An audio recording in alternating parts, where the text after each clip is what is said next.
Hey, Patience. Welcome to the Voice Notes from the Organized Homeschool podcast. I am so excited to chat with you and learn from you. Can we start by you sharing with me a little bit more about you? You can share a little bit about your background, but also tell me about your homeschool, like how long you've been homeschooling, how many kids you have, their ages, a little bit about the style in which you homeschool, whatever you feel comfortable sharing, and then we'll go from there with our conversation. Hello, Erica. Thank you so much for having me here. My name is Patience. I am a Zimbabwean based in Nigeria, and I am a mom of one. My son is 4 years old and will be turning 5 in October of this year. And yes, I started homeschooling him when he was just 1 year, 8 months, and that was in August of 2022. So we have been homeschooling for the past 3 years. Yes, for the past 3 years. So for me, homeschooling is not something that is new because my mom also homeschooled me back in Zimbabwe for about 4 years when I was around 2 years up until I turned 6, and then I transitioned to a conventional school. She had been preparing for a career change. So when the opportunity came up, she just had to make that decision of transitioning me to a conventional school. So that is the same thing that I had in mind. It's something that I always told myself that, you know what, I think I would be responsible for my son's educational journey up until he's around 6 or 7 years old. Then I'll transition him to a conventional school. So yes, we started homeschooling him when he was 1 year, 8 months. And by then it was something that was just not really like invested in. It was a matter of saying, you know what, let me see if he can identify a few concepts that is the letters of the alphabet, and that is numbers. So we started doing simple exercises, letter names, numbers. Then I actually realized that he was grasping all the information really, really fast. Then that's when I was like, you know what, I think this is just confirmation for me to start homeschooling him. And another thing that actually pushed me to say, you know what, you need to start homeschooling this child fully is I wasn't really comfortable with the educational system in regards to children under the ages of 5 in Nigeria. And remember, I said I am Zimbabwean, right? So moving here, it was one of those, for lack of a better phrase, it's one of those culture shocks. Yeah, when I started noticing how the educational system was like here, because I believe that children under the ages of 5 here, they are put through a lot of hectic, rigorous routines. They're supposed to know certain things by the age of 3. They're supposed to start writing, and they're supposed to have perfected their handwriting by ages of 4. These are some of the things that really nudged me and say, you know what? I think just homeschooling for now, because it's going to give you that opportunity to lay the foundation, even if I decide to say, you know what, let him now go to a conventional school, I would have laid the foundation myself. And I was also looking at the aspect of saying, let me see what my child really wants. I do not want him to be conditioned by the school curricula, to be conditioned by the school system, because I believe that part of the educational system at such an early age was going to stifle his interest, was going to sort of not make him realize his fullest potential, because then he has to just learn ABCs. But having him around the home, seeing him develop, seeing him grow into himself, there are certain things that I stand firmly on and say, if I had put my son in school, then some of these things that he's exceptionally good at, we would not have been able to notice because of that. And I'm also the founder of KevKids Services. That is a business I started inspired by my child. I offer consultation services to parents, educators, guardians in terms of nutrition, homeschool support, working with children with special needs, as well as education and special needs that were somehow directly inspired by my child's development. My son was not verbal up until he turned 4. So this is something that I had to go and learn on, get certifications on, and just try to see the best way I could help him as someone who was not verbal. So after gaining such knowledge, I made it a point to educate, empower other parents. So those are some of the pillars that my business stands on. And it has been such a great pleasure because it's not just me learning, it's not just my son learning, but it's me learning alongside him as well. So that's what patience is in a nutshell.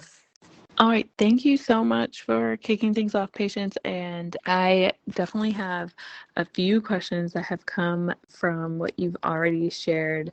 It's very interesting to me the way in which you described like the expectations in Nigerian schools, because it's similar and very different in the United States, where like the end result of like kids don't get to be kids, and they, are expected to do things that probably are not developmentally appropriate. Like in the United States, like thinking about kindergarten, they sit in desks and on carpets for a lot of the times, and the recess time in some of schools is really short, and there's not as much play. And this is not all schools, but many schools. But the difference that I've experienced is like, and I think the test scores and the data kind of shows this, is like in America, the kids are not, they're not meeting the bar, where it sounds like in Nigeria, it's like by age 3, you need to be able to do all of this stuff. So they're probably far outperforming American children.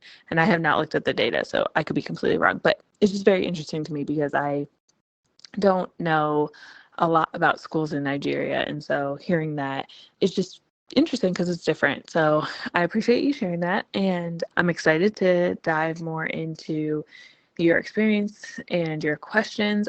The first like small question, not small question, but maybe a quick response, and maybe not, who knows. But I'm just curious to know if you've been homeschooling for 3 years, and so are you still like, you will homeschool your son until he's 6, the same way that your mom homeschooled you? Is that still your plan, or would you reconsider continuing to homeschool him until he's older and maybe even till he goes to college? I don't know, but I'm just curious to know if you have thought about like, maybe I should keep doing this since it's going well and you're seeing him doing great things as a homeschooler. So that's the first question. And then I'm curious to know, like, what does your day-to-day look like? So like, what do you do on a typical day, if there is such a thing, a typical day, or maybe typical week?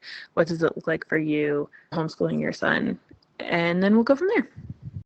Hey, so thank you so much for the questions, and I think they're really good questions. But before I move into it, I think I just need to also add on to the Nigerian expectations, because you really did raise very good points that I also feel like I should just touch on. So what I've noted, you mentioned that kids don't end up being kids, and this is actually very true. Like I mentioned earlier, I have a business at home, and the business also includes me being a private tutor. So what started as a passion with me sharing my homeschool journey and the things that my son was achieving when he was just like 1 year, 8 months, 2 years, I started getting inquiries from parents who were like, you know what, after school lessons, they call them after school lessons. These are like a child goes to school, comes back, then out of their school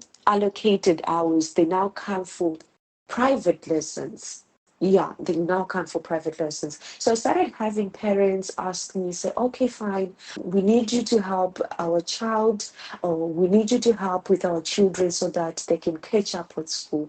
Now, in hindsight, that statement alone can paint a clear picture of the kind of education that we are working with, that Nigeria is working with, because I do not see, personally, I do not see the reason why a child would go to school, say from 8 a.m. up to 3 p.m. They go back home, they take their uniforms off, and they still come for extra lessons. And mind you, these extra lessons, these are not like play-based lessons. Mainly, these are lessons where we are now learning the ABCs, we're now learning so that we catch up. Now, the age range that we're looking at, pre kindergarten, that's between like 2 to 4, 5 years, right? just like roughly 2 to 4, 5 years, and a child is spending a day like an adult. An adult goes to work. Here they call it a 9 to 5, right? 9 to 5, they work 9 to 5. A child is going to school from 8 a.m. up until maybe 4, 5, 6, because they pick them from my house from around 6:30 p.m. and I usually spend 3 hours with them. So this is something that I have noticed, that there is, it's not really good for children to spend so much time in doing academics. In school, they are being taught ABCs or whatever concepts they'll be covering. Then a parent still feels like the child is not doing enough or the child is not performing enough. So they end up enrolling them in private school, in private lessons for after school classes. So that to me is a red flag to say maybe the schools are putting a lot of pressure on these children. Maybe the schools are expecting a lot and they're like prioritizing finishing that year's syllabi so that they move. And to them, I feel to them, it's more about completing that year's syllabi than actually seeing if the children are tracking with their milestones, developmental milestones. Because at the end of the day, okay, fine, we have built certain concepts with them. They are supposed to write 1 to 200 by the time they turn 3. By the time they turn 3 years, 6 months, they're supposed to be doing that. Fine. But are we even taking a break to say, okay, fine, are they really assimilating, processing the information that they are learning? And this now comes down to that aspect you're saying, that developmental milestones are they really being considered in this Nigerian school context, right? So you would find that a child can recite 1 up to 200, but cannot identify any number above 20. They are having difficulty in identifying numbers 1 to 21 to 25. So that really brings back to the point of me deciding to homeschool my child, because I believe under the ages of 5, there is a lot of foundation that needs to be laid before a child can start assimilating these very complex concepts, like understanding what a computer is, which I believe, I understand they want children to be able to know, to be able to learn, but we are at crossroads because we have developmental milestones, then we are also having the pressure of the curricula, the pressure of the syllabi. So that is what happens. Although we also need to point out the fact of maybe social contributions to the educational system in Nigeria, because now we are looking at private schools.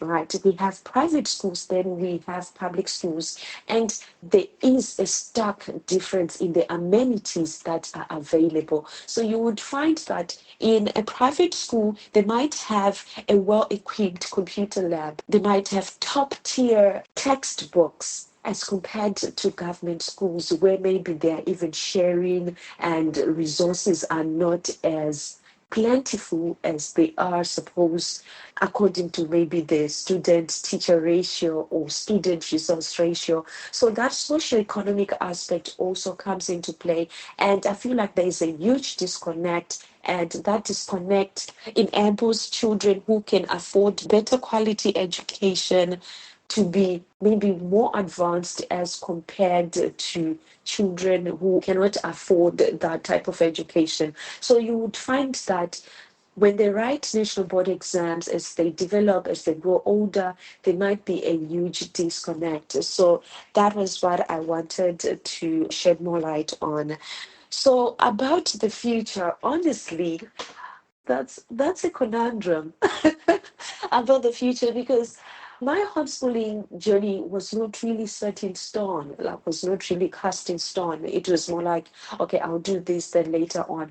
But due to some personal changes, personal plans that might include relocation and everything, that might fully possibly or potentially moving back to Zimbabwe, where I also schooled and where I'm quite familiar with the educational system, I see myself maybe putting my son in school.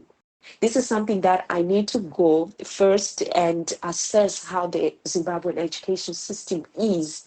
And because I haven't been home for the past 12, 13 years, so obviously things have changed. But as we go there, I'm going to take time and still continue with homeschooling whilst I assess.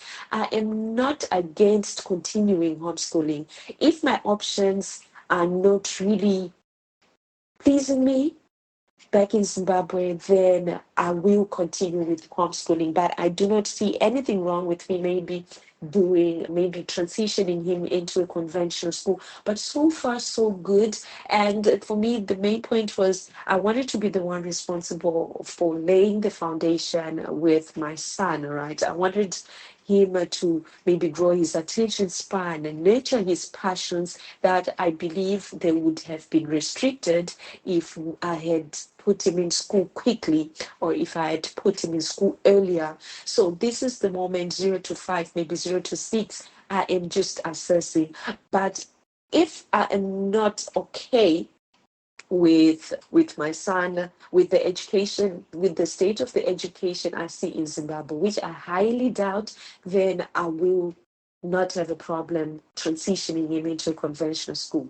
However, there is a very, very interesting phenomenon I have noticed because we have a community here, and it's called the Lagos homeschoolers community. We have many parents from different states in Nigeria, from different countries all over the world, that we are a community. And I think I will have to address that later, where we have the community that has helped homeschooling, that has helped me with homeschooling. And as we interact, I've noticed that there is a phenomenon now that there is what they call hybrid learning, where a child goes to school for a few days, then also homeschool. So there is the hybrid learning that is also emerging. And I feel like that's something I'm also open to explore. Maybe he goes to school on Tuesday or Thursdays where there's sports, the way there are sports activities in Zimbabwe, then the other days I'm with him. So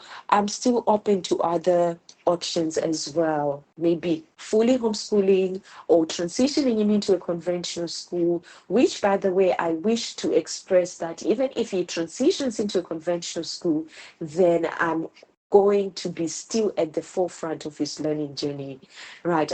So you also mentioned my typical day, right? Like I mentioned, I have a business and it's something that I wanted to align with my homeschool. So a typical day to day for me, we wake up in the morning, right? My son is very independent. We have a learning room at home where everything is within reach. And we've established a routine where in the morning he wakes up maybe around 8:30, 9 o'clock. He picks a book. He loves Eric Carl so much. Brown Bear, what do you see? Meanwhile, I'm also catering to the demands of the household, right? So maybe I'm preparing breakfast. He takes care of his hygiene, picks a book, he goes through the book. And after that, we usually, it's not like an established routine, no. And I think my approach to our homeschool journey is it's child-led. The homeschooling is child-led for now because I believe up until he turns 5, let all our learning lessons be through play. So it's when he plays, I actually observe where his interests are. He wakes up, takes his book, reads his Brown Bear. We do puzzles a lot, so I can allocate 10, 20 minutes for puzzles, whatever puzzle he has. Then after that, if it's an active school term, around 2 p.m., 3 p.m., 4 p.m., the students I tutor privately come over to the house. Then by that time, we have more like a school set up where I have all of them sit. I have about 4 kids that come. So there are 5 of them. They are sitting. We are doing individual play, we also do group play as I revise with the other children. So he also gets to learn with other people. He also gets to learn with his peers. He gets to interact. He gets to share. He gets to practice turn taking. Then after that, maybe around 4, 5, 6, I'm very fortunate that the house we stay is right next to the estate's playground. So we get about 20 to 30 children that come through to play. And we are also taken there so that I still leverage on my community for socialization, because that is one thing that I have to deal with when it comes to a lot of questions or a lot of misconceptions of, oh, what about socialization? So when it comes to socialization, in my aspect, I look at how I can leverage it on the community, because I believe the world is a lesson. The world is a classroom, and everywhere you turn, you get to learn something. So everyone around me, of course, taking into consideration my son's safety and everything, everyone around me is a potential teacher. I can start off by security personnel. Always when I'm there, they teach him about protocols, and he gets to get first-hand experience. So he gets to learn about security protocols from the estate security. He gets to learn about fruits, vegetables, how to tell a ripe fruit from an unripe fruit, agricultural aspect of it from the gentlemen that sell fruits by the roadside. He can get to know different types of medicine, because the pharmacist right close to our house know that he's a homeschooler. So every time he goes there, they will ask him, okay, they'll teach him this is where you get vitamin C, and if you're having a cough, you need to take this. All these basic things, he is absorbing them, he's assimilating them. I can also give a further example when it comes to socialization and leveraging on my community, is that my neighbors, they love football, they love soccer. So every time they go to play, they invite him over and they teach him. They play with him. The children around my estate, they are really friendly. They are really, really friendly. So after school, they now know, they now even understand that he homeschools. So after school, the friends come over and ask for, okay, can you come and play? They go, they play games with them. So that is another way I leverage on my community when it comes to homeschool. So a typical day, after he plays, he comes back to the house. We prepare dinner, we prepare nighttime routine. He goes to sleep, and I also start doing my personal business, that is talking to parents, talking to clients, and everything.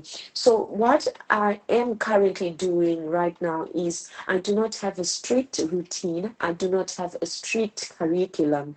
What I'm doing is I am allowing my son to grow into himself. I'm observing what he loves the most. I'm observing areas where I might need to like nurture and maybe invest in more effort. So as he is playing, as he is doing his thing around, I just observe where his interests lie and I just nurture them. So up until maybe he turns 5, 6, then we can now forge a strict curriculum.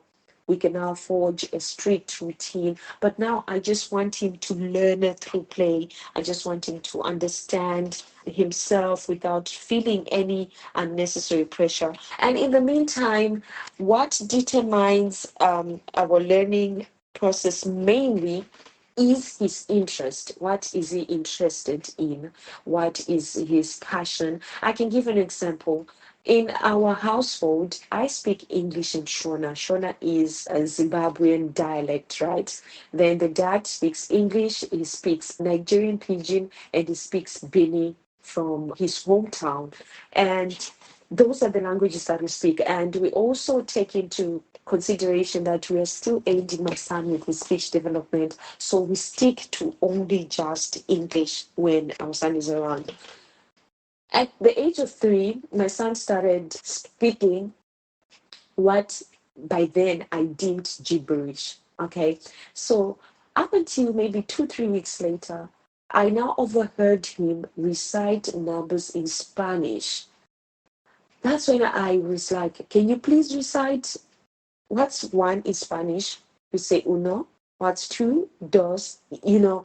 And I was really surprised because no one around the house speaks Spanish. But when I realized that he loves Spanish, I had to invest, and I got resources on that because that's what I want him to learn. That's the freedom that we get with homeschooling, seeing what our children love and planning to nurture those passions, because we are really not being restricted by curricula or a routine or anything that needs strict follow up. So that's what happens. My son now, he spells even in Spanish. He understands Spanish instructions. He can take instructions in Spanish. And another thing as well is, when it comes to passion, he loves spelling. He started spelling when he was 2, and now he is actually doing really great things, participating in international competitions. And this is something that I believe, if he had gone to school, we would not have noticed the extent that he is capable of seeing a word, saying it, and spelling it, no matter how long the word is. So this is something that, when I noticed that he actually has what might be seemed, what might be termed, oh, it's not appropriate, or what might be termed as something that is not expected of him at that age, he is doing it naturally. So that gives me that zeal, that excitement to just watch what else he can do. He also loves painting. His first artwork that he did when he was 6 months is in an international, it's internationally published. So this is something that I just want to nurture and see where it takes us to. So a typical day, it's just based on playing, really. Then maybe a 15-minute one-on-one, just understanding the basics and just like observing. And you might ask how we do that. I rely mainly on worksheets, right? Colorful worksheets, interactive play sheets, where we have worksheets that just go with whatever his interest is. I make them sometimes and I purchase it as well. So that is what we actually do, and we just learn as we go. So at this point, it's just all fun and play, and maybe a bit of one on one here and there, and maybe one on one when his friends come, and group work and like that when we're doing our private lessons. So that is that. And I've spoken a lot on curricula. For now, I have even started on researching different curricula. I have the pre-K American approved curricula. I have the Canadian one, and I also have the British one. So sometimes when I'm looking for what he loves mainly, what his interests are, I just look around and make notes on how I can still keep that playful aspect of it when I am teaching him. So I pick from American curricula, British, Canadian, and yeah, that's where I usually get ideas on what to do and ideas on what activities to do. So yes, thank you so much. Okay, thank you for that additional context around the after school private lessons and how that is like for you further confirmation of the high expectations around, you know, academics and further confirmation of like in Nigeria there's not as much opportunity for kids to be kids. I can totally see that from what you shared and how it kind of happens for some children and for some families. Also, I hear you. I'm like, I don't know. I might consider keeping him homeschooling or sending him to traditional schools. And I think it's smart. You have to like consider all of the options and see what's best for your son, see what's best for you. And also, it's cool that you have those three options. And similarly, where I am in the US, I think it's across the US probably, is like there are co ops that are hybrid. So if I were to do a hybrid like schooling, I would still technically be putting my child in homeschool, but I would just sign him up for a co op or a micro school or something like that that has part-time hours, like a couple days in school, a couple days at home. So there is that option here too, but traditional schools don't really do that. Traditional schools are mostly Monday through Friday, normal hours. I will say I haven't seen this lately, but it might just be because it's not showing up on my social media, but there are some schools in the US who have gone down to a 4-day week. So that is interesting too. But really great to have some options and be open to all of them, and you have some time to figure that out too. So that's cool. Okay, so your day-to-day routine really based on play, and it's so awesome how you're able to say he's really interested in this, let me go deeper into this. And it's not just things that are so I think what I'm trying to say is sometimes people think, oh, if I just follow their interest, it's going to be like things that are not reading or writing or math. And that's not true. Like, kids at such young ages want to learn about reading, writing, math. They like to play too, but like you said, your son, was counting in Spanish, and you're like, you're interested in Spanish. Let me capitalize on that interest right now. And now he's following directions and understanding Spanish. Or like, you are really good at spelling. Let's keep going in that direction. And now he's like, in spelling bees and stuff like that. So that's so cool. And I appreciate you sharing those examples, because it is just a good reminder that following their interest doesn't mean that they're not going to learn to read, write, do math, do the things that they'll have to eventually like be able to do to succeed and get jobs and all this stuff later on in life. So I think that's really, really important to remember. So I'm curious to know, you shared your overall day and mostly like what that looks like for your son. What does it look like for you, especially when you think about you have tutoring and your business, and then you are still doing some form of like planning. You're not following a curriculum, but maybe you are looking at a curriculum from time to time when it does align with what he's interested in. But how do you plan and stay organized and keep up with everything with homeschooling lessons, even house work and chores or things like that? What does that look like for you?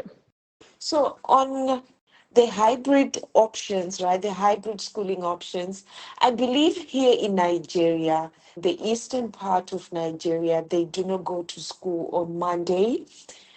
I think they go to school 4 days in a week due to security concerns. So I think if we were like in that part, then hybrid homeschooling is very viable in that area because it's only 4 days in a week. They don't go to school on Monday. I'm sure it's Monday that they don't go to school, but I think it varies. But one thing I know is they do not go to school on Monday.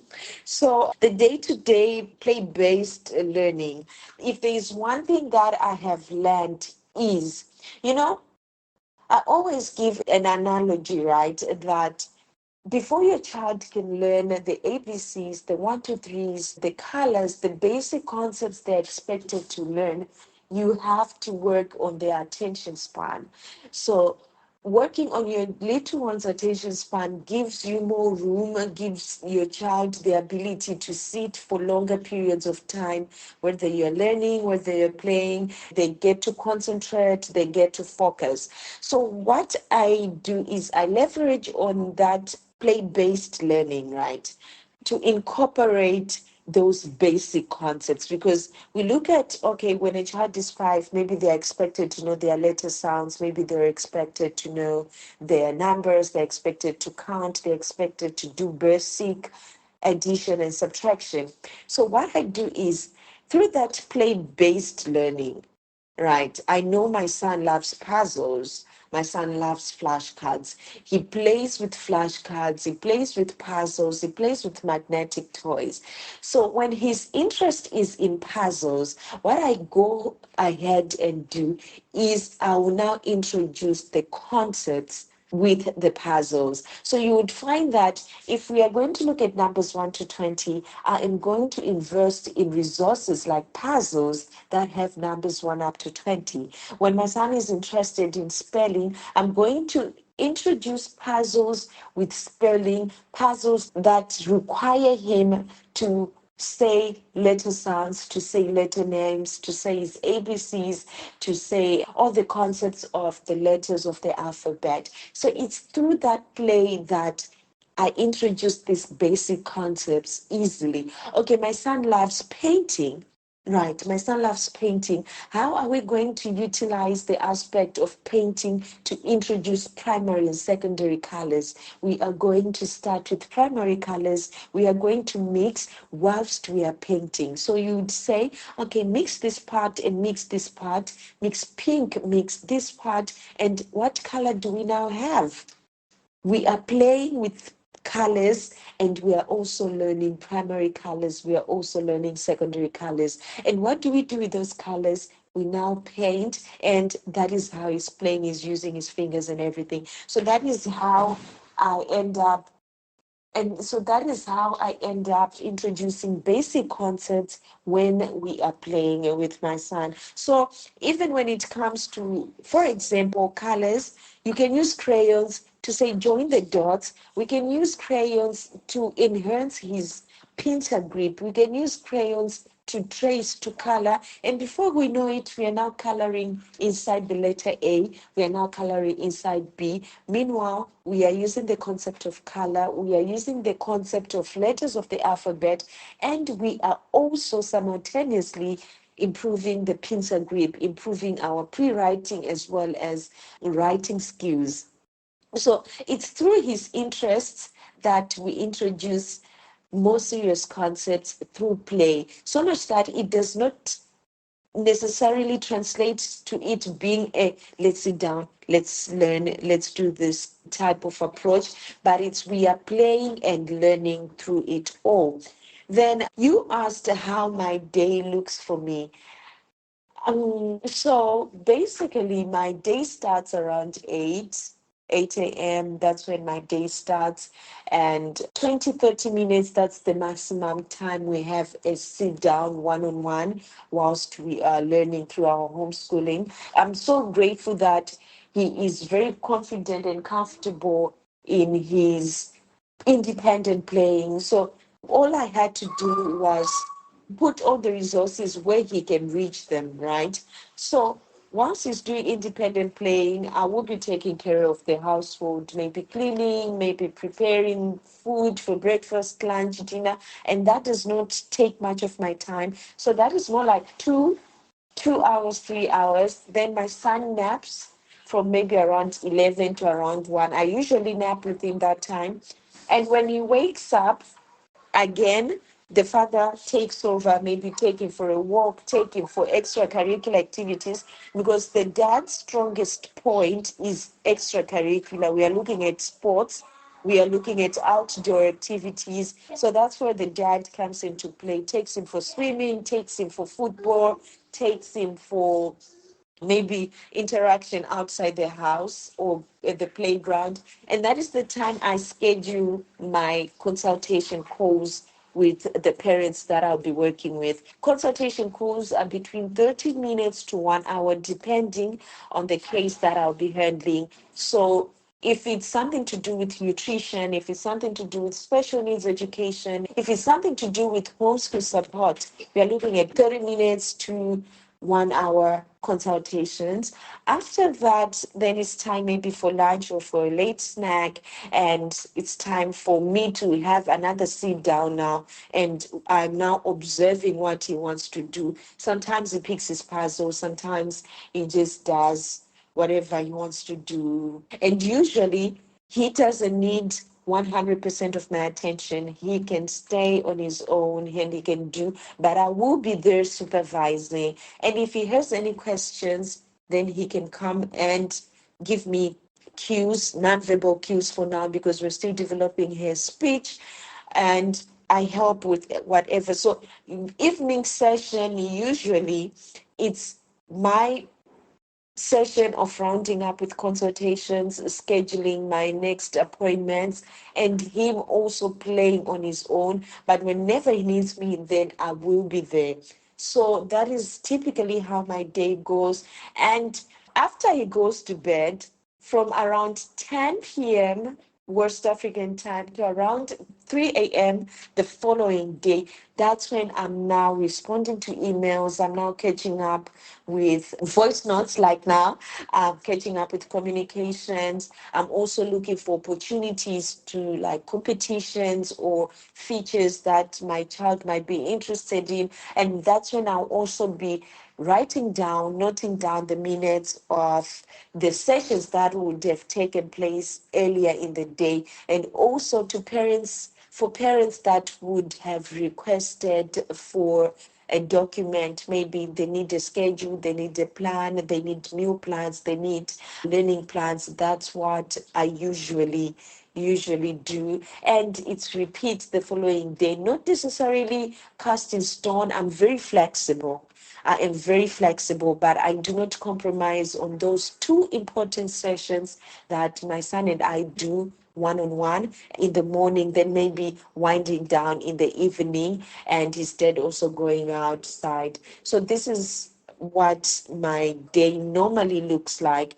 And but however, since he's turning 5, and now I had made a long-term plan that by the time my son turns 5, then I'm going to look at having a strict, or maybe a more concrete, a more solid curriculum. I'm really in the few and the last few months to my son's birthday. His birthday will be in October. So now I'm just trying to gradually introduce a more concrete routine, because it's now 5 and we need to set that routine to be very cast in stone, sort of. So I'm gradually transitioning to us adopting a curriculum as we go. And like I said before, I believe I have ventured into the Canadian, American, and the British curriculum. And to be honest, I believe I will be leaning towards the British curriculum, right? And that's one thing I absolutely love about homeschooling. We do not need to conform to anything. We can be inspired, but we are not expected to conform. So, in my case with my son, I will take a greater part from the British curriculum and also adopt from different curriculums, so that we have something that works for us as a household, and something that will also see us learning the basic things, something that will also see us covering all the concepts according to my son's growth, according to my son's milestones, according to my son's development. So this is something that I am gradually working towards, and will be implemented as soon as he turns 5. Because, like I have highlighted here before, I adopted the play based learning approach to work on his attention span, to ignite curiosity, to see the things that he absolutely loves, and to see how we can incorporate his passions into learning. Because if I consider what he absolutely loves, then that means our lessons are going to be hassle free, our lessons are going to be stress free, unlike me forcing an educational approach on him that he does not feel comfortable with. Then it's going to be very hectic for the both of us, because I am trying to force something that he is not comfortable with, and what I'm only doing is I'm creating room for resistance. So now that I know what he likes, I am going to employ those minute, intimate details into us creating our curriculum that favors us, that nurtures his passions, that nurtures his interests, as well as also covering what is expected academically for his milestones or something along those lines. So, yeah, that's it. Thank you so much. I'm looking forward to hearing more from you. Okay, this is all so helpful, and I appreciate you sharing how you're thinking about your homeschool and the lessons and the like painting example was really good to see like how you think about learning through play, like because it varies from parent to parent, child to child, what is like fun for them. And I think you're getting at this. It's like it's really that's what it is. That's what homeschooling is. Like what's going to be enjoyable for me, for my son, and how can I infuse the learning into that? I think that's so smart and so good. And I just want to call out the tidbit where you're like, my husband does the sports and the outdoors activities, and that's when I schedule my calls. Like, so smart. And I think, we're heading into our second year of homeschooling, and we've kind of gotten to that point too, where we're trying to figure out how do we do all the things and what parts will dad be in charge of, what parts will I be in charge of, and then like what is happening during those times. So that was really good. So thank you for sharing. And so I know you're in Africa, and so I'd love to hear like a little bit about like the landscape of homeschoolers in Africa. Have you experienced any like pushback, or is there a lot of support? Are there a bunch of other homeschoolers? Can you tell me more about that? Because I mean, it's varies, I think, widely in the US from state to state, even, or even parts of states to different parts of states. But I think in the US it's becoming more and more popular all throughout the entire country. But I'm just curious to know what that looks like in Africa and what your experience has been homeschooling in Africa. Okay, so that is a very good question. Homeschooling in Africa, right? So just to take you back to what I earlier talked about, I was homeschooled by my mom. Looking back at it now, it's not something that is like, oh no, you're homeschooling. No, because I believe the time that I grew up, it was okay for a child to start first grade. You could choose either you wanted your child to be enrolled at a daycare or to be going to school, or the child would just be at home.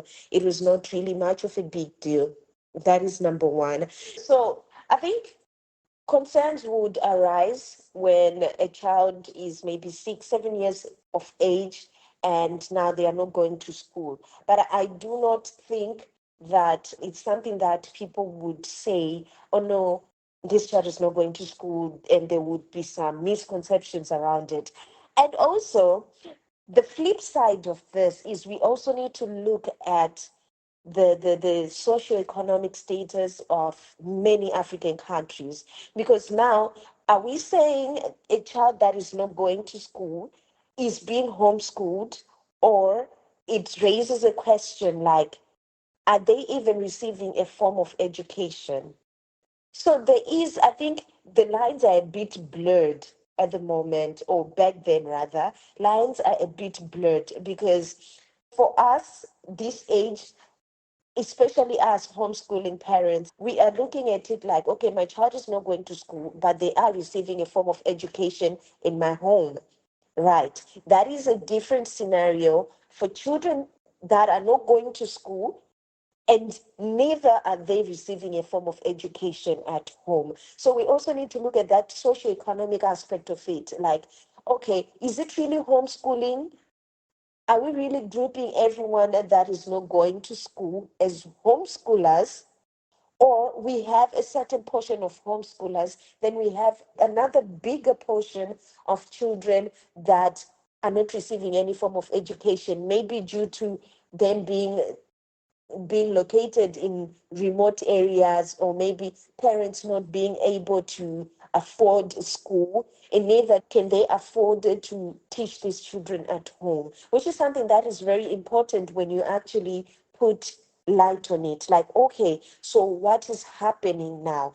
And do we have proper demarcations? Do we have proper distinctions of children that are not attending conventional school?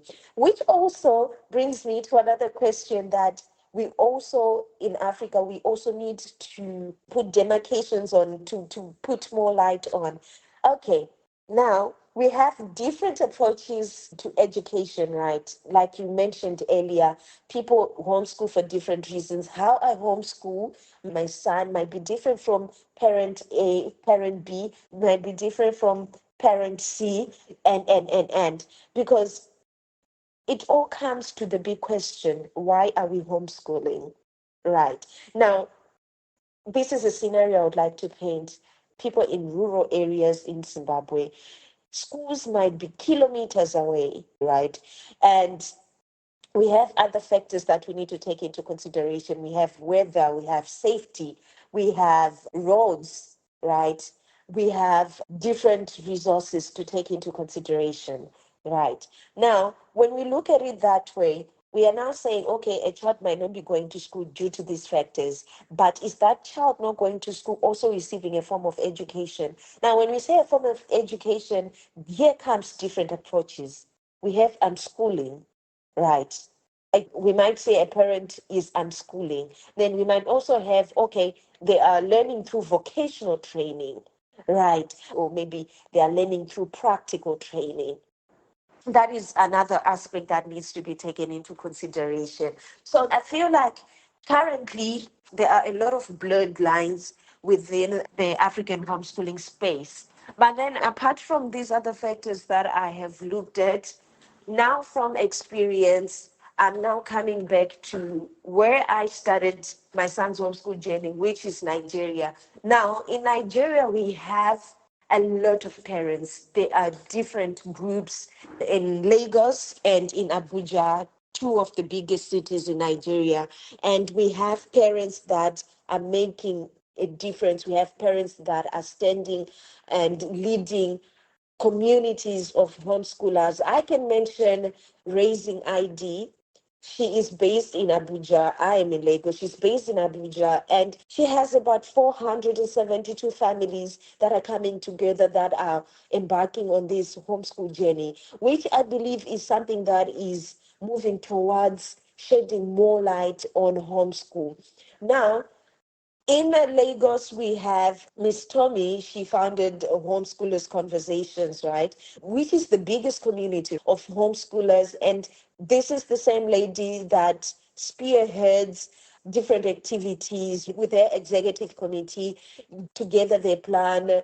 Every 2 weeks, there is always an outing, and we have all these virtual meetings. We have these physical gatherings, which is something that is actually helping homeschool grow both in Lagos, Abuja, and other states. Residents from those states are also joining these groups just for the feel of having a community. So that is one aspect. Now, I'm going to put two countries side by side that I have experienced homeschool in, and I want to shed more light on what I want to say. It's a culture shock.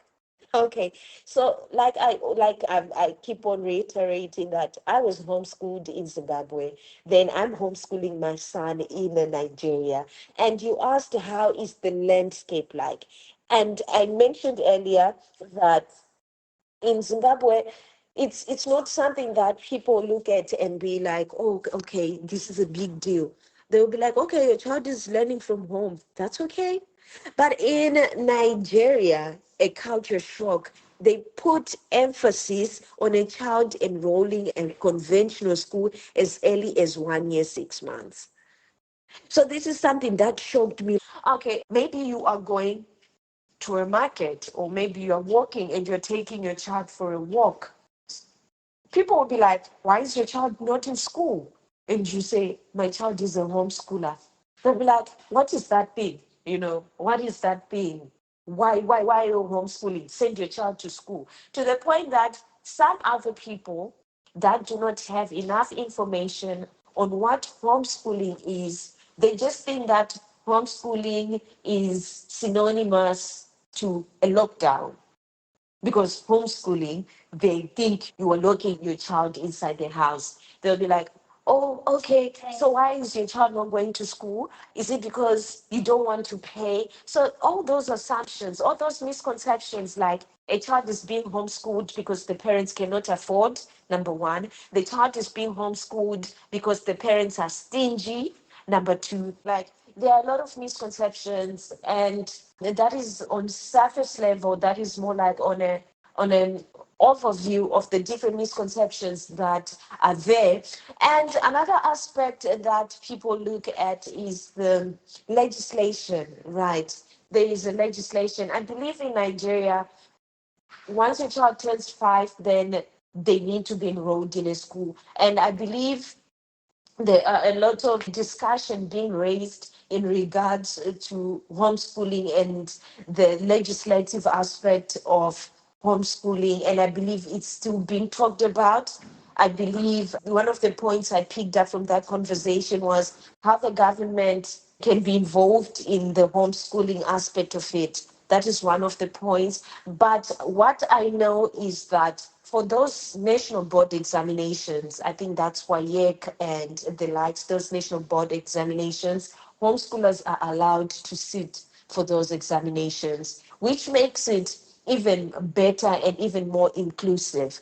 Now, that is more on the general overview of the misconceptions regarding homeschooling. Now, for my personal experience as an African parent, homeschooling in Africa, as a Zimbabwean parent, homeschooling in Nigeria. The first one, that the biggest misconception is how my son's speech delay, that I might also add, that is improving.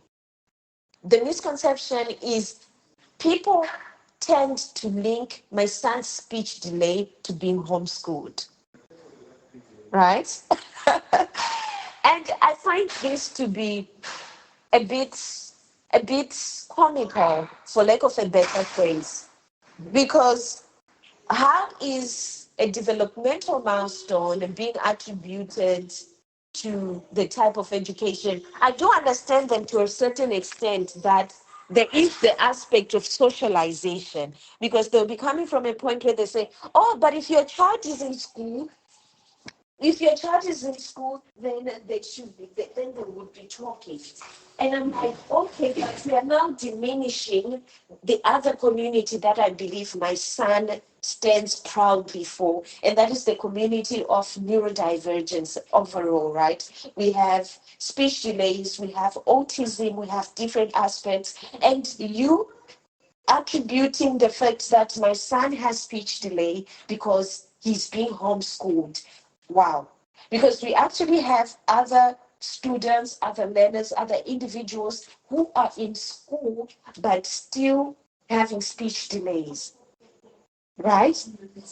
So that is one of the biggest misconceptions that I have to work with, and something that I had to draw a thick skin towards. Like, okay, my son has speech delay, right? My son has speech delay, and it has nothing to do with the type of education that he has. Again, it goes back to the point that I raised earlier, that they think homeschooling, we are looking down a child. No, but my child actually has better interaction, because contrary to that belief, we go outside, he interacts with everyone, he's talking to everyone, he plays, he has sports, he has clubs that he attends, he has hobbies that they do in large groups. We have the homeschool community surrounding us. So that is something that I have to deal with. And yeah, that's one of the misconceptions. The other misconception is when they say, your child is homeschooling, is it a Zimbabwean thing? Oh, okay, we understand, we are giving you grace because you are not really like Nigerian. Maybe that's how they do it in Zimbabwe. And I'm like, no, it's a global phenomenon. Like, homeschooling is taking the world by storm right now. And the thing is, I actually give grace. I'm actually slow to being upset about the different misconceptions, because I'm looking at it like, okay, sometimes these comments, sometimes these remarks, they do not come from a place of 100% conviction. They come from a place of misinformation or lack of information. So what I do now is, this is why I started KevKids Services, where I believe, and it stands on 3 pillars, right? Learning, educational, empowering, and nutritional. So one of the pillars that supports my venture, which is KevKids Services, is empowering. And when they hear KevKids empowering, right, they'll be like, okay, they're empowering the children. No, I believe that the greatest educator in anyone's child is the parent or is the immediate family. Why? Because the immediate family has that advantage of a better one-on-one. They have those intimate details, they have those minute details that might be overlooked in a conventional system. So what I do is I say whether your child is attending a conventional school or you're homeschooling, my job is to show you how you can play a pivotal role in the nurturing of your children's educational journey. That is what I believe in, and this is what KevKids Services believe in.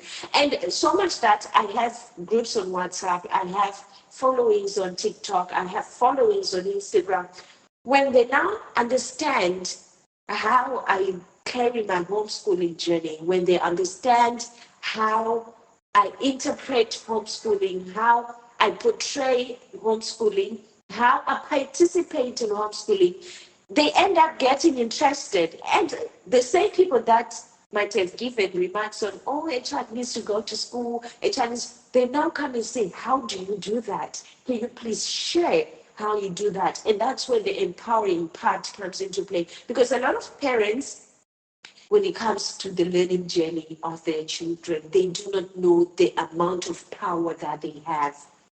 Right, they do not know it. And I also work with children who are on the spectrum. I also work with children who are neurodivergent. And whenever I give talks to parents, educators, and child practitioners, I say, your child is child A. And the relationship between parents, educators, as well as child practitioners is equivalent to an equilateral triangle. Everyone needs to pull the same weight. And if we are going to be a bit biased, a parent needs to pull even more weight to that. So that is what I try to empower people with. And that's how I use my story, my expertise to share on different platforms, or like, okay, this is what homeschooling is, this is what homeschooling does, and this is why I'm super grateful for opportunities that give us voices to share our personal stories. I have done interviews with some radio stations here in Nigeria. I've done interviews with media that is mainly on YouTube and Instagram and TikTok. I've shared our homeschool journey. I've done articles in newspapers. And apart from me, because they might go on and say, okay, I know it's coming from her perspective, I also share my son's learning journey with the rest of the world via our social media platforms, how we do, so that they see it's not just talk. It's just there is talk and action. They see my son spell 12-letter words. They see my son spell big words. They'll ask, what school is he in? What level is he in? And then we say homeschool. That's when they get, like, okay, wait. It's because most people that do not have enough information on homeschooling set educational standards, set academic standards and expectations according to conventional schooling. They think all the multiplication tables, they think all the phonics, they can only be done in school, but they are not only done in school. Otherwise, us at home are even covering more ground as compared to people in school. Right. I'm out of curiosity. I went to Montessori school right outside of the place where I stay. I went there. It's just about a 10-minute drive from where we stay. It's close by. I went there and I went with my son and I said, I wanted to enroll my son. They said, okay, we're going to assess him. They assessed him. He's 4, they assessed him. They were like, okay, here we teach French and Spanish. I said, yeah, my son has basic knowledge of Spanish. They said, can he identify letters? I said, yes. Can he identify phonics? Like, yes, he can. Okay, can he count? I say, yeah, he can do addition, subtraction, double digits. And they said, okay, does he have basic knowledge of computers? I said, yeah, he knows. He types about types about 6, 7 words in a minute. They're like, oh, okay. So they did an assessment of him and they said, your son needs to be in primary 2. And that time, primary 2 is for 7 to 8 year olds average. And this boy is just 4. And I said, no, he can't because he's 4. He's 4. So these are some of the things that when you now tell people that do not have enough knowledge and information on homeschooling, they'll now say, okay, wow, so there is something there. So that's why I'm going to keep emphasizing on how grateful I am for the voice via social media, for platforms like this one, for all the social media activities that homeschooling households are advocating for the rights of homeschoolers and everything. Now, just I would like to note, I always chuckle a bit when parents, they say school is the best. They take their child to school. And I'm looking at the age range of 2 years to 5 years. They take their child to school. There's a curriculum there that is very cumbersome, a curriculum that is very strenuous on the development of the children, something that we have already touched on earlier. They'll not take the child to school. Okay, get to school. The teachers in school will report back and say your child is tracking a bit slower as compared to peers and the curriculum. So what the parent now does is they will now enroll a child for after school lessons. Mind you, this is 2 to 5 years old. So it's still very, very obvious the impact of home learning for that age range and the impact of conventional school for that age. And usually home learners, they thrive faster, better, at their own pace as compared to the peers in school. So this is something that I always say, fine, you say a child performs better when they go to school. So why then are they being enrolled for one-on-one lessons at home for 2 to 5 years old, right? And I'm super grateful for the communities that are here in Nigeria for raising ID, as well as homeschooling conversations by Mrs. Tommy, because they work really hard by putting us together. There was a homeschoolers conversation this past August, planned, hosted by Mrs. Tommy, where she brought people from South Africa. She brought people who have been homeschooling for years and years and years. We have people who were visiting from Kenya. She has been homeschooling for, I think, approximately 14 to 15 years, if I'm not mistaken. One of the speakers is a homeschooling parent whose children are now all in university. And she started homeschooling them when they were young, and she managed, and they graduated in university. And these are the stories that emanate from Africa. These are stories that make the whole homeschooling vibe to push. Are we where we want to be? No, we are not. But are we making progress? Are we thriving towards that goal? I can proudly stand here and say we are doing. And you might have noticed that I've brought up Zimbabwe with my personal experience. I've brought up South Africa from the homeschooling conversation conference that happened in August. I've also brought up from the visit Kenya, the lady from Kenya also came to Nigeria. And these are really like countries that everyone knows. So having the biggest and loudest voices come out from these countries is such a good step in the right direction for other countries that might be like smaller countries, other countries that like might have a smaller population as compared to Nigeria, Kenya, South Africa, other countries that if Nigeria, Kenya, South Africa, Zimbabwe, and other countries that are equally big, if they can stand and shout homeschooling, it's going to empower other countries with a smaller population to also say, okay, this is what homeschooling is. And I think that is something that I'm really proud to be a part of in my own capacity as well. So, yeah, that is it. Thank you. Okay, thank you for all of this information. I feel like I just got like a quick little masterclass on what homeschooling looks like for you in Africa and a little bit about the African landscape of homeschooling. It's super interesting how, like, what's different and what's very much the same as the United States. One of the big similarities that stood out to me is the stereotypes.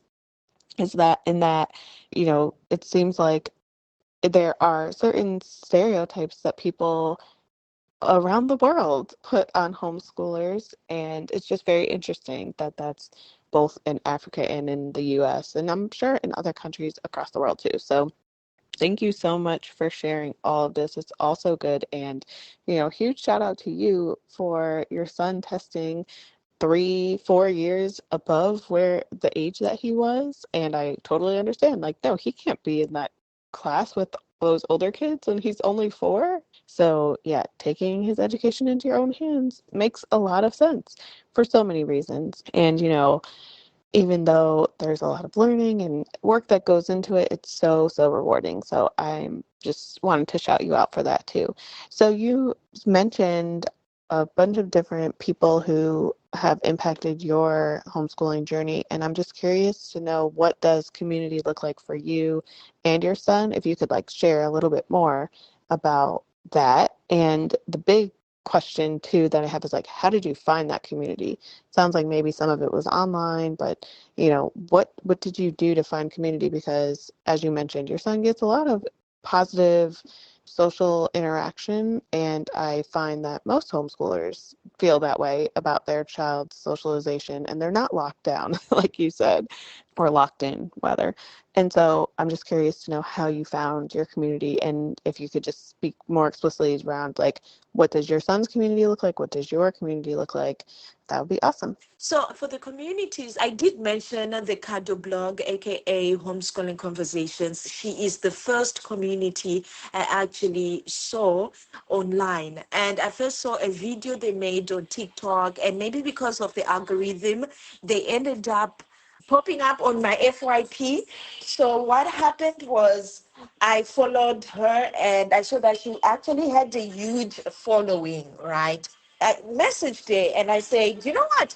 I'm interested in joining in your community. And she said, yeah, we actually have a great community over here. She has a big WhatsApp group with a lot of parents where she hosts monthly meetings and she keeps us updated. So the monthly meetings consist of parents who are homeschoolers as well. So, different parents from different walks of life. This is actually one of the greatest things I appreciate about the community. The Kado blog has created Homeschooling Conversations, where homeschoolers from all over Lagos, they come from different backgrounds. We have entrepreneurs there. We have people from different professions. We have people who know people and use that influence to create excursions, right? For example, there's a lady in the group who owns a hair salon. She organized an excursion to a place of work, taught the kids how to do haircuts, everything to do with hair. We have another lady who works at one of the biggest hospitals in Lagos who also planned an excursion, and she took us everywhere around the Lagos hospital. So this is just one of the best things that as much as we are looking at excursions for homeschoolers, like the kids to interact, they are also giving adults the platform to also learn, because every 2 Thursdays in a month, there's always an outing to go to. So we have medical excursions, we have factory excursions, we have farm excursions, we have Olympics. So it's also bringing together different professions and exposing our little ones to that. So that is one aspect that I absolutely love about the Kado Blogs Homeschooling Conversations approach, because we are forever learning. And every parent who always pitch up an idea, say, I have this information. How best can we as a group utilize it for the sake of our kids? So, in as much as textbooks in schools might say, okay, this is a doctor, this is what a doctor does, this is a medical expert, this is what they do. Homeschoolers are actually going and meeting with dentists at the hospital, get a free checkup, and this is what I love, that we have hands-on experience. For Raising ID, she is in Abuja, as we are in Lagos. For Raising ID, she's created such a holistic approach, if I may say, to learning through play. She does everything: motherhood, wellness, dwellers. She has this holistic approach. And for me, the main thing that I learned from her is my approach, learning through play. She is big on that. And she has Instagram where I follow her. I've not met her in person before, but I did meet the Kado blog Homeschooling Conversations, right? And sometimes Raising ID and the Kado blog have joined excursions, right? So this is something that I really appreciate about the homeschooling communities that I've gotten to experience here in Nigeria. And another thing that I love is the homeschooling community is so diverse, because I actually met a Zimbabwean lady there, away from home, and I meet someone from home as well. Their kids also speak my mother tongue. They have great knowledge of Zimbabwe, the Zimbabwean culture. They visit Zimbabwe. So it's an all-encompassing group for me personally, because there is another Zimbabwean lady there who also has a rich background. And we are here showcasing the Zimbabwean in us to the other parents, which is a very great thing for my and for my son's experience. So this is how we do it for Raising ID. For now, it's entirely online. And for the Kado Blog Homeschooling Conversation, it's online as well as through physical interaction during our excursions, and obviously our virtual meetings that also take place. So that is what I learned. And I did mention that we went to the hospital with my son this past week. He had an ear infection. So, of course, we had to go to the pediatrician who referred us to an ENT specialist, right? Something interesting happened, right? So they asked a few questions. They did observe that his speech is a bit delayed. So they asked if he's in school. I said, no, he's homeschooled. And they were like, why is he homeschooled? And I'm like, it's something that I want to do for him. I've seen the benefits of homeschooling. They're like, yeah, but he's not supposed to be homeschooled. Homeschooling will just delay his speech. And my first response to them was, what of the other kids who are in school but are yet to develop their speech? You understand? And for a short period of time, in that moment, I actually felt like it was a blow, right? I felt this. I really don't know how to put it, but I felt really low in that particular moment, because I'm thinking, this is an expert, you know, this is an expert.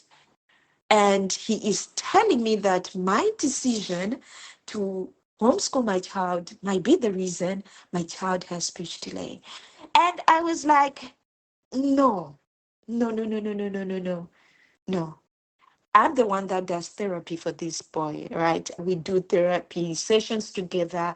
I'm hands on. And where I feel I have an upper hand is because of that passion and love, all those minute details that come from a place of, I always want the best for my child. So I naturally put in extra work. I naturally put in extra effort. So sometimes it made me sit and say, I feel like homeschooling needs to be, we need to advocate for it even more.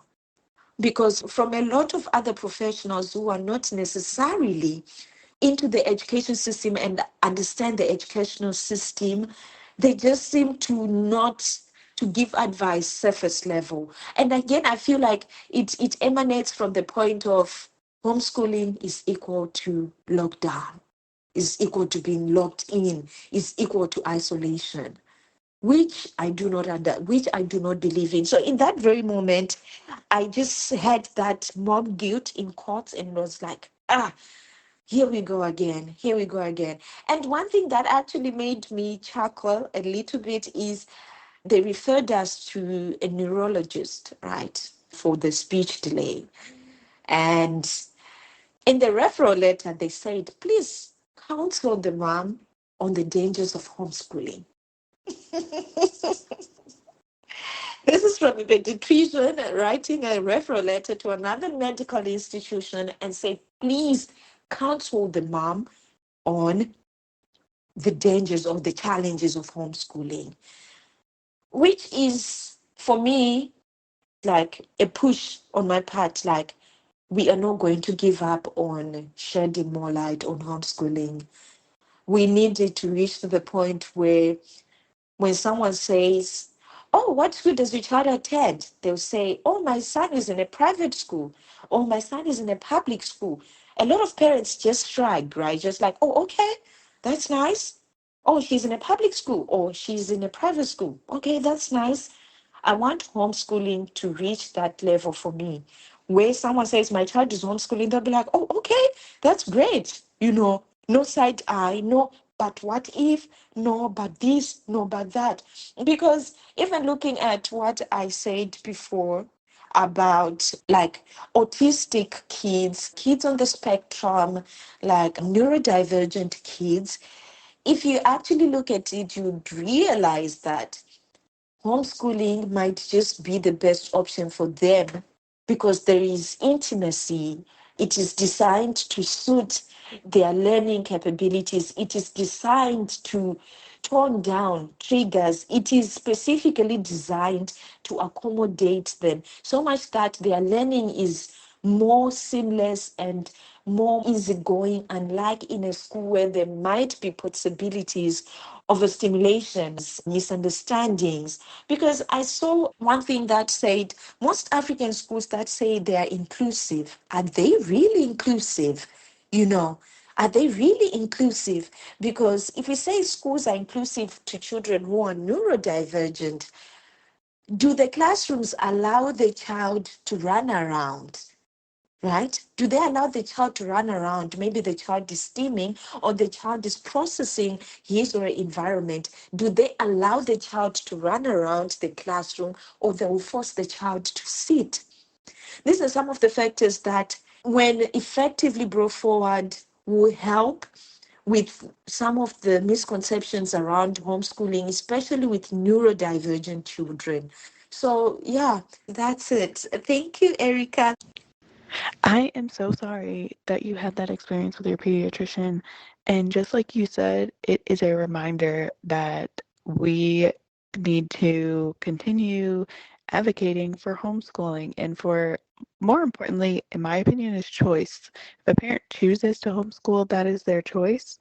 I do think, there are instances where homeschooling can go wrong, per se, where the parent doesn't, for whatever reason, things just don't happen. The child doesn't learn the way they need to.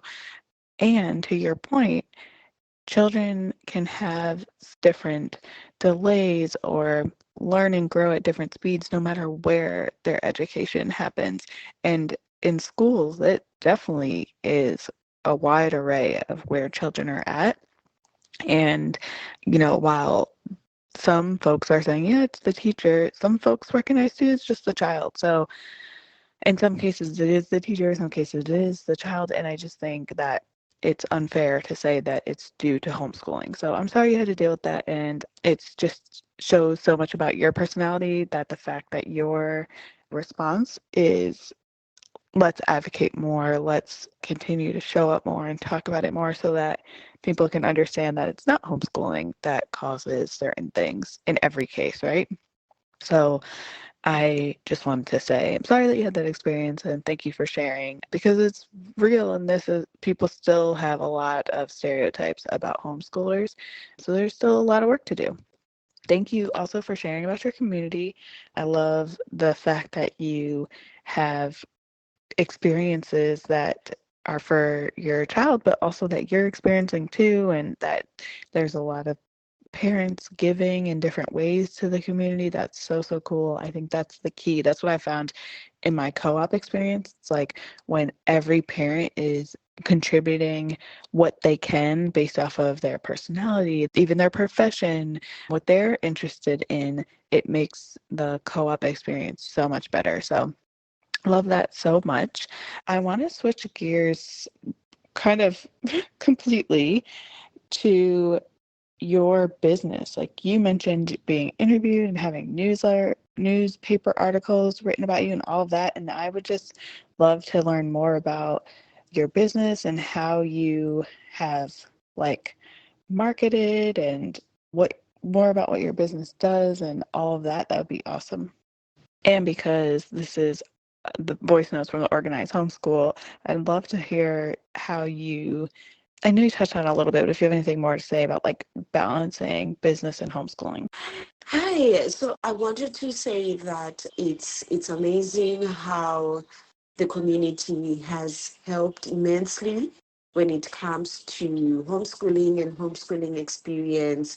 And it's a learning journey, not just for the kids, but for us as well, because there is networking with the children and the adults as well. So that's one thing I absolutely love about our community here, led by Homeschooling Conversations Kado blog. So, and also you pointed out about my response, and I strongly believe that whenever a comment that is not favorable, for lack of a better word, a comment that is not favorable towards our homeschooling journey, I always feel like I need to extend grace, and share as much as we can, because mostly a lot of people, it's due to lack of information and exposure to what homeschooling really is. Because most of the people that would say, oh, but homeschooling this, homeschooling that, when you explain it and when you show them the results, like, look at me, I'm homeschooling, it's not something that you're hearing from someone else that knows. It's you're hearing from someone who is living in that homeschooling environment. This is what homeschooling has done for us. This is how we navigate. A lot of them will end up even considering and also like, okay, changing their views and perception where homeschooling is concerned. And yes, and so KevKids Services is a business that I started officially in October 2024. And it came about my passion that is parent led nurturing when it comes to raising our kids. I've always believed that parents are the primary educators. Parents are the ones that need to take the front seat where it comes to the nurturing and raising of their little ones. Of course, we have other professionals, we have other practitioners, teachers, dietitians, but I always believe that it starts with the parent. So Kev Kids is centered on three pillars, that is education, nutrition, and empowerment. And this is something that naturally came to me as a mom. I was sharing my journey way before I decided to make it official and register it here in Nigeria. I was sharing with parents my parenting journey, how we tackled nutrition, how we started teaching my child. And for me, it was more like, you know, the economy is bad. It's not necessarily you outsourcing every other item. It's not necessarily you going to buy a lot of these branded foods, but parenting does not need to be expensive. Yeah, that was my core. That was my core drive, right? Like parenting doesn't necessarily have to be expensive. So I started sharing my nutrition journey, how I was weaning off my child, and the different meals that I would prepare using homemade ingredients. So I cover an array of things in as far as raising our children is concerned, like I said. So with nutrition, we look at homemade meals and we look at how you can incorporate homemade meals in your children's diets, how you can transition from them being dependent on milk, on breast milk, on formula, and how you can transition them to be part of the family's meals, how you can start making balanced meals using the resources that we have at home. So by doing that, I was trying to sort of bridge the gap of nutrition where a lot of parents think that only shop food is what's best for their children. They think buying shop food is best for their children. But I'm saying no. The ingredients that you have in the house, the ingredients that you're using to prepare food for the adults can also be used to prepare food for your children. So I was advocating for baby-led learning, for homemade meals. And as my son started growing up, maturing, and I noticed that there was in that speech delay, I started incorporating and also learning on how nutrition plays a pivotal role in neurodivergent children, right? How nutrition can be incorporated in the journey of neurodivergent children, how 100% meals, gut health and everything in between. So that is the nutritional part, homemade meals as well as nutrition in neurodivergent children. That's number one. And you might be wondering, I did food and nutrition for like 4 years. And I went on and did hotel management. I think I mentioned this before. And in hotel management, we were also looking at meal planning for our guests, meal planning for the restaurants, meal planning for room service. So all of that experience kind of put me in a position where I just needed to just focus on neurodivergent children and input my knowledge, input what I've learned throughout my journey, and just sort of channel all the knowledge that I got and experience into making meal plans for different children's needs, from picky eaters to, of course, neurodivergent children, to weaning, to transitioning from stage one to stage two, and everything all in all, just to make sure that we're not raising, maybe we're trying as much as we can to remove picky eating or just to encourage our little ones to eat using, in our case, homemade meals. And the second part is education. So I am a private tutor, and like I've mentioned before, I had to get into that to create more like a learning experience for my son as well. I'll be teaching my son, he'll be learning with other children. So that's how I ended up including tutoring. And I have also recently started online teaching, focusing on only literacy and numeracy for children under the ages of 6, just to sort of usher them, teach them how to read online. And I have students in South Africa that I teach online every day, and that is also excluding the children that I teach here at home. So I'm both a physical tutor as well as an online tutor. Then for empowerment, like everything that I do with KevKids Services, that is my business, is based on my experience as a mom raising my son. So for empowerment, I'm looking at how we can empower our kids. It's not just about education, it's about looking at what they like, it's about nurturing their interests, it's about providing skills like public speaking. I am an award-winning public speaker. I won the 2013 World Tourism Day debate in India, and I have done a lot of public speaking gigs. And I started doing public speaking when I was around 12, 13. Yeah, I have done speeches for the president of Zimbabwe. I have spoken at events.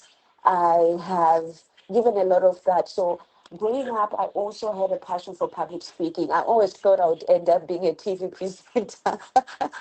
So I grabbed every gig that required me to be speaking up, right? So I did that, and that experience as well motivated me to include public speaking practice, public speaking coaching as well as spelling bee coaching, because again, my son loves spelling, and as I'm raising him, I'm learning how to go about spelling bees. And this is something that I've also started to do with my little kids that come for lessons here. We have sessions where we do public speaking. We have sessions where we do spelling bees.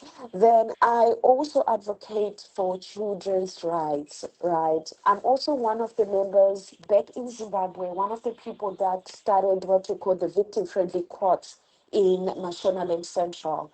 I was part of the group that started what you call victim friendly courts, where we advocate for children's rights. Back then, children did not have rights, right? They were all under the category of human rights. But then our country started saying, oh no, we need to have rights for children, specifically for children. We don't need to put them under an umbrella term. So we were also doing that in Zimbabwe, advocating for children's rights. So I trained with organizations like Save the Children Norway. I trained with organizations like Connect. This is a Zimbabwean organization. I was also trained by the Ministry of Legal and Parliamentary Affairs in Zimbabwe to advocate for children's rights. So this is something that I'm still passionate about.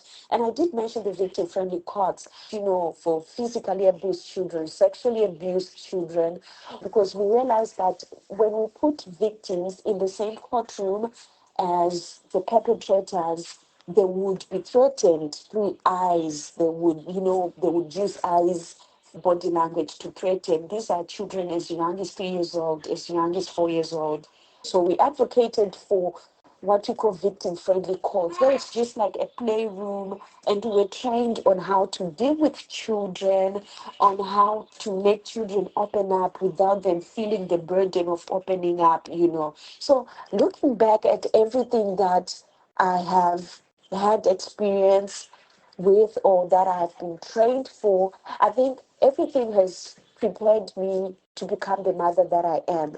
I am very passionate when it comes to children. I am very patient, and I not to blow my own horn, but I have this connection with little children. I understand them. I try to make them feel as comfortable as possible. And now looking back at it, I'm really proud of the journey that I have, because now I am in a position where I'm like, okay, I can do this. I can work with children, and this is something I'm really proud of for myself. Right. So KevKids Services just looks at everything like that, and also empowering parents to take the lead when it comes to their children's educational needs, which is something that is emanating from my homeschooling journey. But I do understand that family dynamics are really different. I do understand that in as much as homeschooling, from my point of view, is something that a lot of people need to embrace, I also need to take into consideration that not every household can afford to make that start and switch or what. I also stand for, even if your child is attending a school, still, still lead their educational journey. Do not leave everything for the teachers. All right, that you as a parent, whether you decide to homeschool or whether you decide to send your child to a conventional school, you still hold the keys to your child's learning journey. And even if they're going to work, if they have work, 10 minutes a day makes a huge impact in your child's life. So I also encourage parents to say, you know what, it doesn't matter. But what matters, what is universal, is you being the number one person to teach your children. So that's what I was saying. Like everything at the end of the day, as a parent, you are the primary guardian. Whether it's nutrition, whether it's education, you are at the forefront of your child's learning journey. 10 minutes a day makes a lot of difference. So 10 minutes one-on-one learning with your little ones make you the best person when it comes to learning, because you are observing their strengths, you are observing areas where they need more effort, you're observing areas of concern or areas of interest, and then you can now communicate to the teachers in school and you work together. At the end of the day, you are your child's first teacher and your child's best teacher.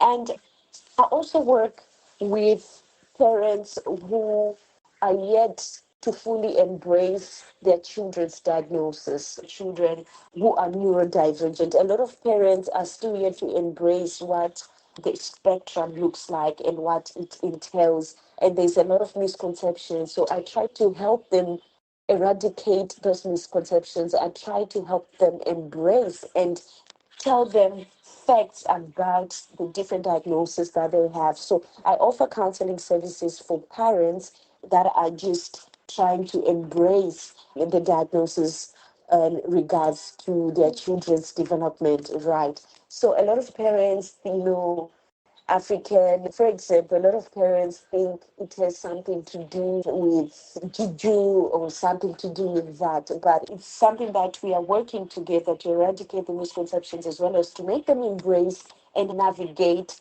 with a child or children in terms of nutrition, in terms of how they tutor or how their kids learn their children's learning styles. So I offer counseling services because once again, I have had experience and also training from reputable institutions in regards to counseling, and yeah, that's what we do as well. So in a nutshell, this is what KevKids looks at. KevKids, just like the person that is named after it, is my son, and how I parent my son, I learn from him, I observe, I learn, I see what works with him. So it just makes me want to learn more about him. And in as much as I'm learning, I'm doing my research, I'm also learning different things that I now impart to other people. I don't see it as work. I don't see it as a job. I don't see it as a career. I don't know, but I see it as my day-to-day life.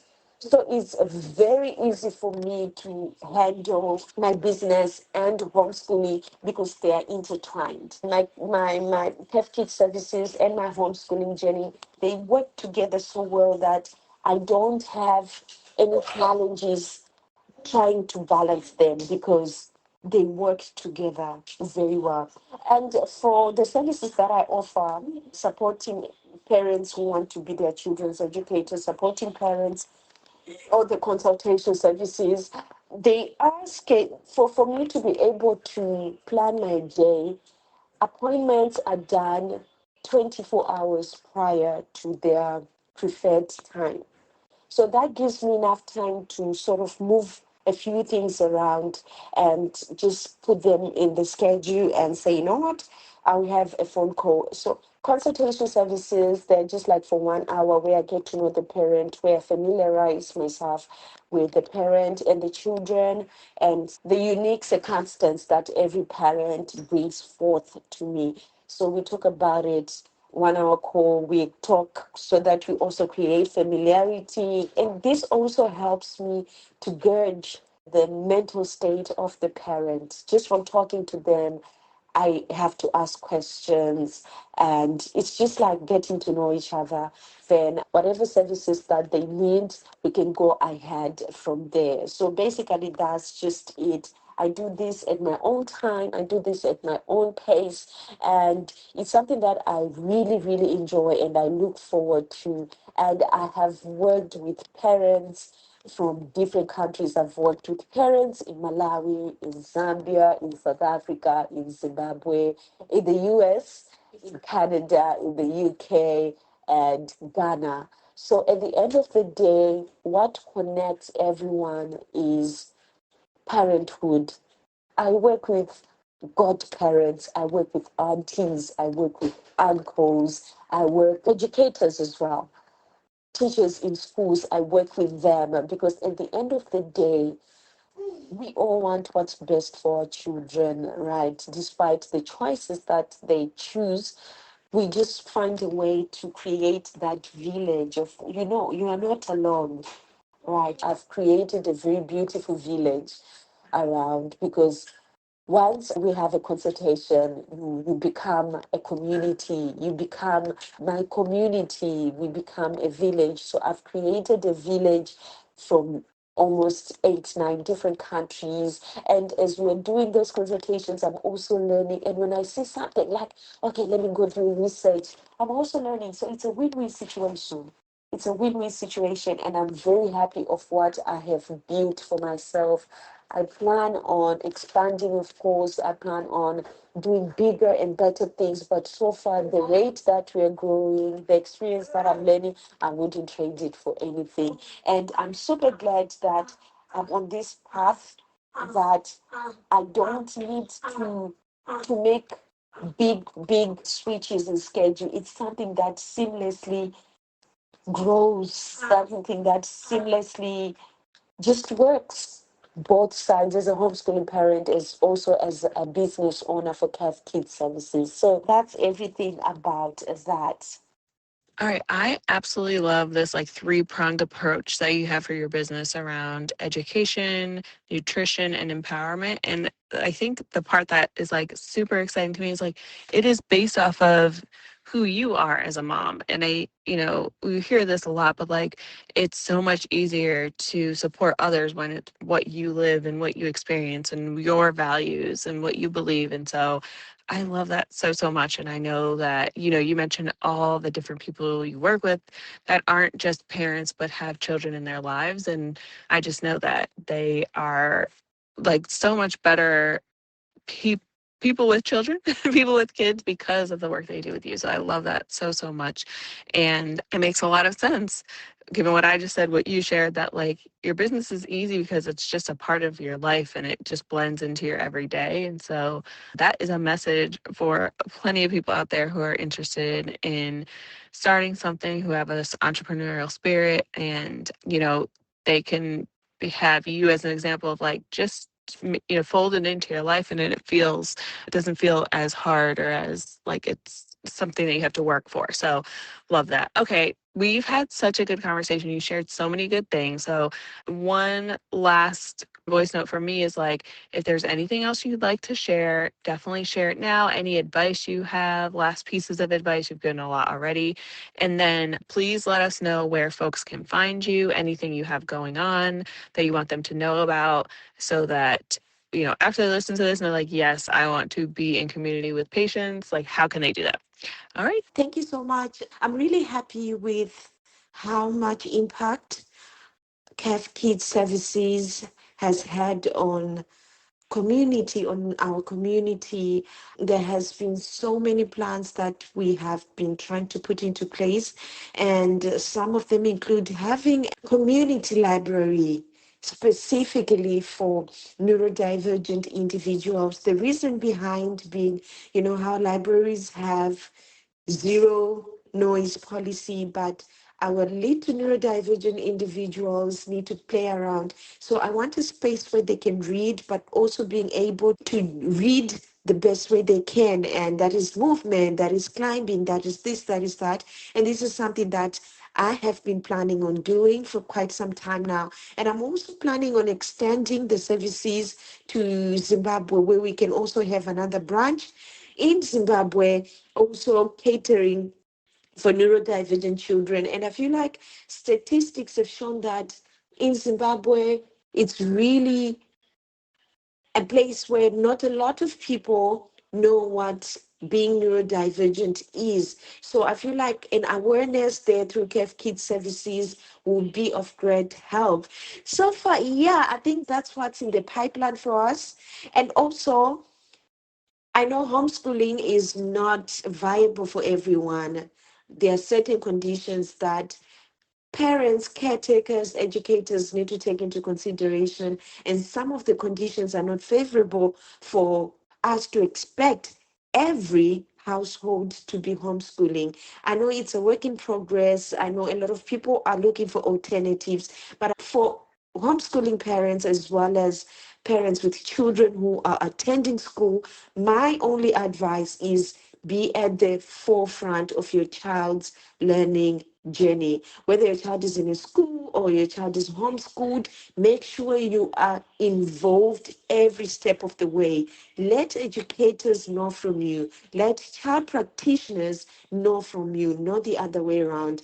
Doing that will really help nurture your child's learning journey as well as their overall development. So that is all I have to say. Thank you so much for this beautiful opportunity, and I hope I will be able to shed more light on how homeschooling is in Nigeria and how I do it as patients and everything that we have really discussed. So I can be found on TikTok with the username homeschooler_Kev. And I'm also found on Instagram with the same username at homeschooler_Kev. And I will be willing to have a bigger community. And if it's something that you want to know more about, then I use those two platforms mostly. Thank you so much. And it's such an honor to be a part of this beautiful series, to be a part of this community, and to be able to learn from everyone that does homeschooling. Thank you so much, Erica. And I really appreciate. Bye. Awesome. Thank you, Patience. I appreciate everything you have shared. And I'm so excited for people to have the opportunity to learn from you. Well, I guess if they make it to this point of the recording, they would learn a lot. So thank you. I'm excited to keep in touch and continue to just see how your journey unfolds with homeschooling. Thanks again. Bye.